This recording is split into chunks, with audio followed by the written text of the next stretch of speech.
Novo finale CH Liga, evo tvoj prvi komentar, 32-26, visoka prednost. Pa da, dobro, otvoriv me dobro nadprevar, prvo poluvrijeme 11 golova, dobra odbrana, dobar golman pozadi nas, 4-5 razlike prvo poluvrijeme, sasvim dobar uvod u polufinale, mislim da smo se bolje snašli nego Nekse i drugo poluvrijeme malce mi, malce oni u rotacije, na kraju mislim zasluženo i opravdana uloga favorita i mislim da kad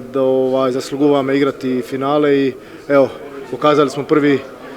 seriozni nadprevar ova sezona poslije turniri, teški nadprevar u Vojvodini, deka smo na jedan nivo povike od Nekse ovaj moment i dobro, čekamo nedelja i finale. Najiskusniji, to je najprecizniji na ovaj duel,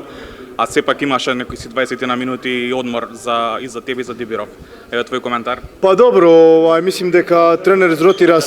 denaska site, pogotovo prvo poluvrijeme, mislim da smo se dobro čustvovali prvo poluvrijeme, prvi na 6-7 sa golmanot, imali smo stvarno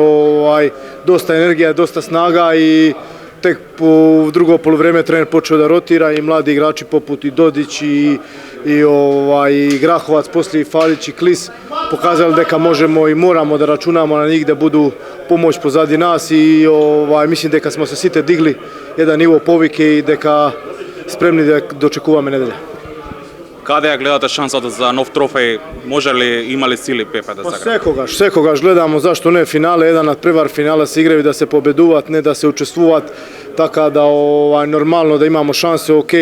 ako Vesprem bude favorit, ako tepa sa Eurofar, mislim da je Vesprem golemi favorit protiv nas, ama 60 minuti finale, normalno da očekujemo težak nadprevar.